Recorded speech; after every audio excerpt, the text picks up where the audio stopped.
Hello friends, CTET PYQs की श्रृंखला में आपका स्वागत है। यदि आप सीटेट, यूपीटेट या किसी भी टीचिंग एग्ज़ाम की तैयारी कर रहे हैं तो ये वीडियो आपके लिए काफ़ी हेल्पफुल होने वाली है, क्योंकि आज की इस वीडियो में हम सीटेट फरवरी 2015 में प्राथमिक स्तर पर पूछे गए हिंदी के प्रश्नों को डिस्कस करेंगे। ये प्रश्न आपके आने वाले एग्ज़ाम के लिए काफ़ी महत्वपूर्ण होंगे। तो करते हैं स्टार्ट, और मैं उम्मीद करूँगा कि आप इन प्रश्नों को खुद से सॉल्व करने की कोशिश करेंगे। वीडियो के लास्ट में अपना स्कोर हमारे साथ शेयर करेंगे। तो पहला प्रश्न पूछा गया था यहाँ से, भाषा सीखने की कौन सी विधि मातृभाषा को मध्यस्थ बनाए बिना दूसरी भाषा को सिखाने में या सीखने में सहायक होती है? अनुवाद विधि, द्विभाषी विधि, अप्रत्यक्ष विधि या प्रत्यक्ष विधि? तो क्या होगा इसका राइट आंसर, ये आपको बताना है। राइट आंसर होगा इसका ऑप्शन डी, प्रत्यक्ष विधि। डायरेक्ट जो मेथड है वो यहाँ पर दूसरी भाषा को सीखने में सहायक होगा। अगला प्रश्न पूछा गया है, भाषा शिक्षण में खेल का सर्वाधिक महत्वपूर्ण स्थान है क्योंकि भाषा शिक्षक को कम श्रम करना पड़ता है, या खेल भाषा को विस्तार देते हैं, खेल में आनंद आता है, खेल में शारीरिक विकास होता है? तो क्या होगा इसका राइट आंसर? भाषा शिक्षण में खेल की अगर हम बात करें तो खेल भाषा को विस्तार देते हैं। Option B is the right answer. अगला प्रश्न पूछा गया है, पाठ के अंत में अभ्यास और गतिविधियों का उद्देश्य डैश डैश नहीं होता, नहीं है। जो चैप्टर होता है तो उसके लास्ट में बहुत सारी जो प्रैक्टिस के लिए क्वेश्चंस दे रखे होते हैं और कुछ एक्टिविटीज दे रखी होती हैं, तो उनको देने का उद्देश्य क्या नहीं है ये आपको बताना है। ऑप्शन ए भाषा का विस्तार करना, ऑप्शन बी सृजनात्मकता का विकास करना, ऑप्शन सी बच्चों को अभिव्यक्ति के अवसर प्रदान करना, या फिर ऑप्शन डी प्रश्नों के उत्तर सरलता से याद करवाना? क्या होगा इसका राइट आंसर? तो इसका राइट आंसर होगा ऑप्शन डी, प्रश्नों के उत्तर सरलता से याद करवाना। ये एक उद्देश्य उसका नहीं होता है। भाषा का विस्तार करना उद्देश्य होता है, सृजनात्मकता का विकास करना और बच्चों को अभिव्यक्ति के अवसर उपलब्ध कराना, ये तीनों ही उद्देश्य होते हैं, जबकि ऑप्शन डी इसका उद्देश्य नहीं होता है। अगला प्रश्न पूछा गया है, पठन पाठन के अंत में ऐसे अभ्यास एवं गतिविधियां हों जो सरल भाषा वाले हों, बच्चों को स्वयं कुछ करने और सीखने के अवसर प्रदान करें, केवल पाठ से ही संबंधित हों या फिर पाठ पर बिल्कुल आधारित ना हो। तो किस तरह के अभ्यास और गतिविधियां पाठ के अंत में होनी चाहिए ये आपको बताना है। तो राइट आंसर होगा इसका ऑप्शन बी, बच्चों को स्वयं कुछ करने और सीखने का अवसर प्रदान करने होना चाहिए। इस तरह के प्रश्न हो जिससे बच्चे को स्वयं कुछ करें और उसको सीखने का अवसर प्रदान करें। Option B is the right answer. अगला प्रश्न पूछा गया है, भाषा शिक्षण में बालक के मौखिक कौशल के विकास के लिए डैश डैश सबसे कम महत्वपूर्ण है। सबसे कम महत्वपूर्ण पूछ रहा है, ठीक है। तो आप प्रश्न को ध्यान से पढ़ेंगे तभी उसका आंसर आपको देना है। ऑप्शन ए किसी विषय पर चर्चा करना, ऑप्शन बी बच्चों की बात को धैर्य से सुनना, ऑप्शन सी प्रश्नों के उत्तर पूछना, या फिर ऑप्शन डी अपनी बात कहने का पूरा मौका देना। तो कौन सा ऑप्शन है जो सबसे कम महत्वपूर्ण है? राइट आंसर होगा इसका ऑप्शन सी, प्रश्नों के उत्तर पूछना। ये सबसे कम महत्वपूर्ण है बालक में मौखिक विकास, मौखिक कौशल के विकास के लिए। अगला प्रश्न पूछा गया है,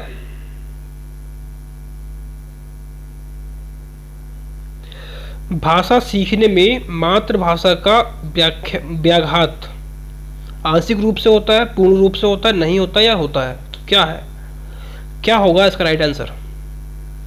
राइट आंसर होगा इसका ऑप्शन ए, भाषा सीखने में मातृभाषा का जो व्याघात है वो आंशिक रूप से होता है। Option A is the right answer. अगला प्रश्न है, भाषाई कौशलों के संदर्भ में कौन सा कथन सत्य है? ऑप्शन ए भाषाई कौशल एक साथ सीखे जाते हैं, क्रम से नहीं, या भाषाई कौशल एक दूसरे से स्वतंत्र होते हैं, ऑप्शन सी भाषाई कौशल एक क्रम में सीखे जाते हैं, या फिर ऑप्शन डी भाषाई कौशल एक दूसरे को अप्रभावित नहीं करते? क्या होगा इसका राइट आंसर? उसका राइट आंसर होगा भाषाई कौशल एक साथ सीखे जाते हैं, क्रम से नहीं। भाषाई कौशल के अंतर्गत आपका लिखना, पढ़ना, सुनना, बोलना, ये 4 भाषाई कौशल होते हैं जो कि एक साथ होते हैं, ठीक है, कोई क्रम से नहीं होते हैं। Option A is the right answer. अगला प्रश्न है, भाषा सीखने में होने वाली त्रुटियों के संदर्भ में कौन सा कथन सत्य नहीं है? सत्य नहीं है ये आपको बताना है। ऑप्शन ए, त्रुटियां सीखने सिखाने की प्रक्रिया का अभिन्न अंग है, त्रुटियां अस्थायी होती हैं। भाषा सीखने में होने वाली त्रुटियां स्थायी होती है, या भाषा सीखने में होने वाली त्रुटियां ये समझने में मदद करती हैं कि बच्चे के मस्तिष्क में क्या चल रहा है। कौन सा होगा इसका राइट आंसर? पूछा है कौन सा कथन सत्य नहीं है, नेगेटिव ऑप्शन पूछा है, ठीक है। तो इसमें भाषा सीखने में होने वाली त्रुटियां जो है वो सीखने सिखाने की प्रक्रिया का अभिन्न अंग है, ये तो सही है। त्रुटियां अस्थायी होती हैं, ये भी सही है, त्रुटियों को सुधारा जा सकता है, तो अस्थायी होती हैं। ऑप्शन सी, भाषा सीखने में होने वाली त्रुटियां स्थायी होती हैं, स्थायी नहीं होती, ठीक है, अस्थायी होती हैं, क्योंकि जो त्रुटियां हैं उसको हम सुधार कर सकते हैं। तो ऑप्शन सी ही इसका राइट आंसर होगा। अगला प्रश्न पूछा गया है, एक प्राथमिक शिक्षक के रूप में आप सतत और व्यापक आकलन करते समय किसे सर्वोपरि मानते हैं? ऑप्शन ए, कठिन शब्दों का सुरत लेखन, ऑप्शन बी, लिखित प्रश्न पत्र, या ऑप्शन सी, पाठ से देखकर सुलेख लिखना, ऑप्शन डी, बच्चों द्वारा विभिन्न संदर्भों में भाषा प्रयोग की क्षमता। सतत एवं व्यापक मूल्यांकन की बात हम कर रहे हैं, तो इसमें राइट आंसर होगा ऑप्शन डी, बच्चों द्वारा विभिन्न संदर्भों में भाषा प्रयोग की क्षमता कैसी है उसके अनुसार हम जो भाषा का आकलन है उसका चेक कर सकते हैं। अगला प्रश्न पूछा गया, प्राथमिक स्तर पर बच्चों की पठन क्षमता का आकलन करने में किस प्रकार की सामग्री सर्वाधिक महत्वपूर्ण है? आतंकवाद पर आधारित निबंध, बाल साहित्य की कोई संवादात्मक कहानी, पाठ्यपुस्तक, औपचारिक पत्र। प्राथमिक स्तर पर बच्चों की पठन क्षमता का आकलन करने के लिए बाल साहित्य की कोई संवादात्मक कहानी सर्वाधिक महत्वपूर्ण होगी। Option B is the right answer. अगला प्रश्न पूछा गया, पहली और दूसरी कक्षा में भाषा शिक्षण के साथ ही कला शिक्षा को समेकित करने का उद्देश्य नहीं है। फर्स्ट सेकेंड क्लास में भाषा शिक्षण के साथ जो आर्ट शिक्षा है उसको शामिल नहीं किया गया है। क्यों? क्योंकि उसका उद्देश्य कौन सा नहीं है? ऑप्शन ए, चित्रों के माध्यम से अभिव्यक्ति का विकास, ऑप्शन बी, बच्चों द्वारा आनंद की प्राप्ति, ऑप्शन सी, बच्चों के लेखन में परिपक्वता लाना, या फिर ऑप्शन डी, बच्चों की रचनात्मकता का विकास करना। कौन सा उद्देश्य नहीं है ये आपको बताना है। तो उसका राइट आंसर होगा ऑप्शन सी, बच्चों के लेखन में परिपक्वता लाना। ये एक उद्देश्य नहीं है कला शिक्षा को समेकित करने का भाषा शिक्षण के साथ, ठीक है। अगला प्रश्न पूछा गया,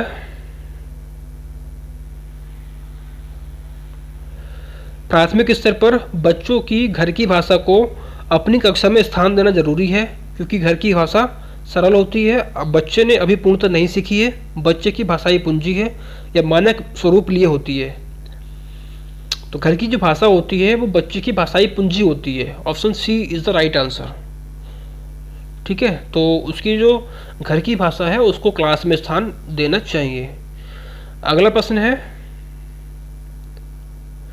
भाषा सीखने सिखाने के संदर्भ में गृह कार्य का उद्देश्य होता है।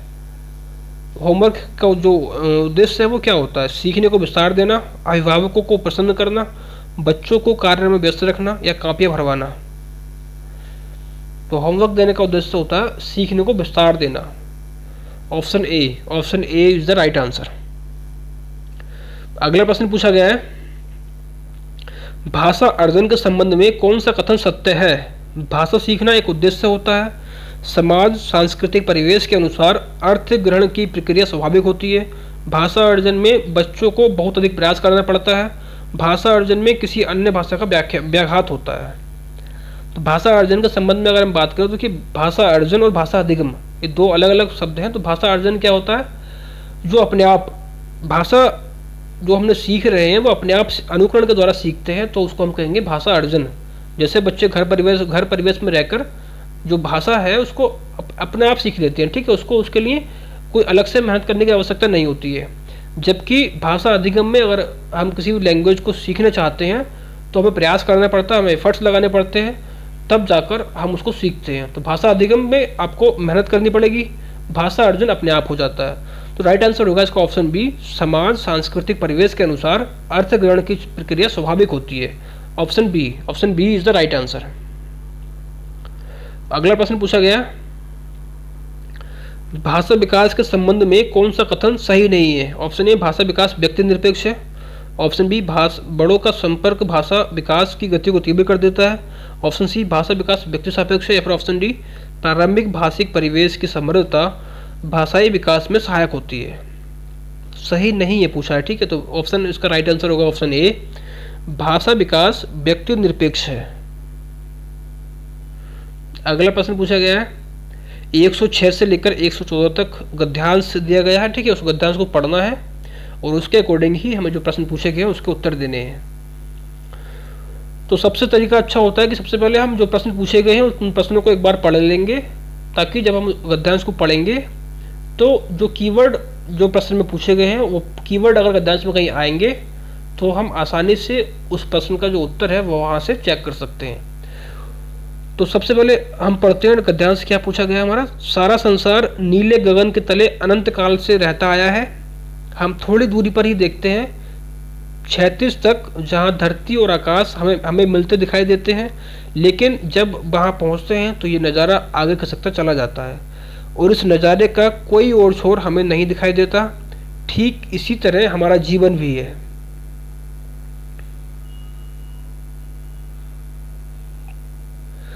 जिंदगी की न जाने कितनी उपमाएं दी जा चुकी हैं, लेकिन कोई भी उपमा पूर्ण नहीं मानी गई, क्योंकि जिंदगी के इतने पक्ष हैं कि कोई भी उपमा उस पर पूरी तरह से फिट नहीं बैठती। बर्नार्ड शॉ जीवन को एक खुली किताब मानते थे और ये भी मानते थे कि सभी जीवों को समान रूप से जीने का हक है। वह चाहते थे कि इंसान अपने स्वार्थ में अंधा होकर किसी दूसरे जीव के जीने का हक न मारे। यदि इंसान ऐसा करता है तो यह बहुत बड़ा अन्याय है। हमारे विचार स्वाभाविक रूप से एक दूसरे से मेल नहीं खाते हैं, लेकिन इसका मतलब ये नहीं होता कि हम दूसरे को उसके जीने के हक से वंचित कर दें। ये खुला आसमान, ये प्रकृति और ये पूरा भूमंडल हमें दरअसल यही बता रहा है कि हाथी से लेकर चींटी तक सभी को समान रूप से जीवन बिताने का हक है। किसी तरह से खुले आसमान के नीचे हर प्राणी जिस तरह से खुले आसमान के नीचे हर प्राणी बिना किसी डर के जीने सांस लेने का अधिकारी है, उसी तरह से मानव मात्र का स्वभाव भी होना चाहिए कि वह अपने जीने के साथ दूसरों से उनके जीने का हक ना छीने।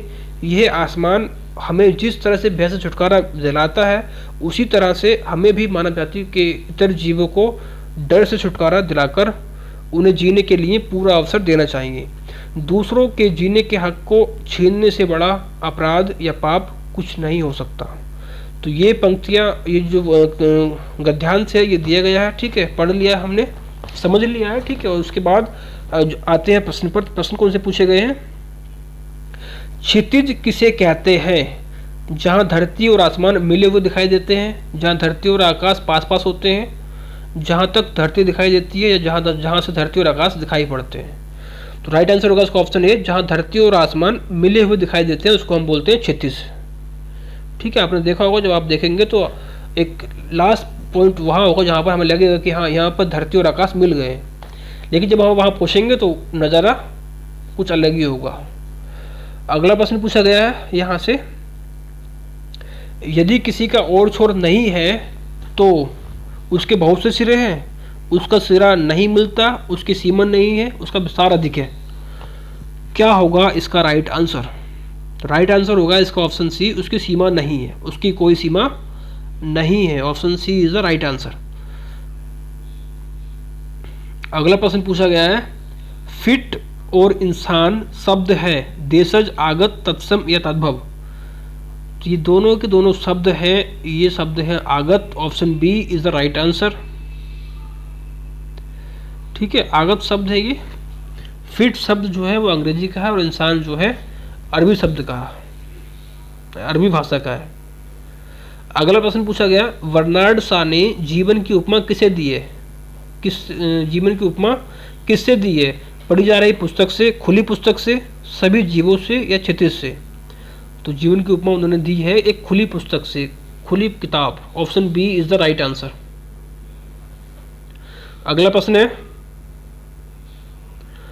हम बहुत बड़ा अन्याय कर रहे होते हैं यदि किसी से दुश्मनी रखते हैं, किसी को लूट लेते हैं, किसी को टिकने नहीं देते या किसी को जीने का अधिकार नहीं देते। क्या होगा इसका राइट आंसर? तो राइट आंसर होगा इसका ऑप्शन डी, किसी को जीने का अधिकार नहीं देना ये बहुत बड़ा अन्याय होता है। Option D is the right answer.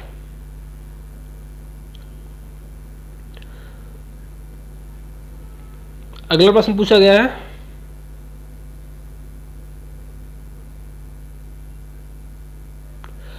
प्रकृति और खुला आसमान बता रहे हैं कि सबको निडर बने रहना चाहिए, मनमर्जी करने का हक है, प्रकृति से प्रेम करना चाहिए, जीने का हक है।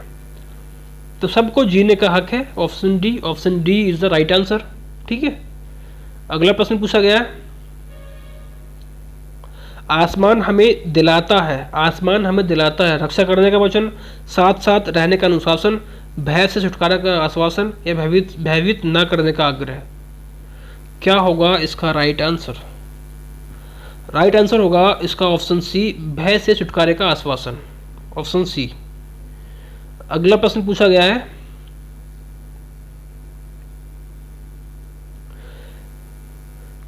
किस शब्द में इक प्रत्यय का प्रयोग नहीं किया जा सकता? भय, जीव, स्वभाव या प्रकृति। तो जीव में इक अगर प्रत्यय लगाएंगे तो उसको हम कहेंगे जीव प्लस इक जैविक, स्वभाव प्लस इक स्वाभाविक, प्रकृति प्लस इक प्राकृतिक। भय शब्द में जो इक प्रत्यय है उसका प्रयोग हम नहीं कर सकते हैं। Option A is the right answer. अगला प्रश्न पूछा गया है, अपराध शब्द है भाववाचक संज्ञा, पदार्थवाचक संज्ञा, व्यक्तिवाचक या जातिवाचक। तो किस तरह की संज्ञा है अपराध, ये आपको बताना है। तो अपराध शब्द है भाववाचक संज्ञा। Option A, option A is the right answer. अगला प्रश्न पूछा गया है, देखिए पंक्तियां दी गई हैं यहाँ पर। ठीक है, 115 से लेकर 120 तक के जो प्रश्न हैं वो इन पंक्तियों के आधार पर हमें उत्तर देने हैं उनके। तो क्या है पंक्तियां? चींटियां ईर्ष्यालु नहीं होती, दौड़ती भागती एक दूसरे को संदेश पहुंचाती, जीवन को परखती पहुंचती हैं वहां जहां कोई नहीं पहुंचा कभी चींटियों से पहले, संकेतों में करती हैं बेशब्द संधान, रास्ता नहीं भूलती कभी, स्मृति में रखती हैं संजोकर, दोस्त और दुश्मन के चेहरे, बिखरती हैं कभी कभार वे मगर हर बार नए सिरे से टटोलती हैं वे पूर्वजों द्वारा छोड़ी गई गंध, फिर से एकजुट होते हुए। तो ये कुछ पंक्तियां दे रखी हैं, इसके आधार पर हमें प्रश्न को उत्तर देने हैं।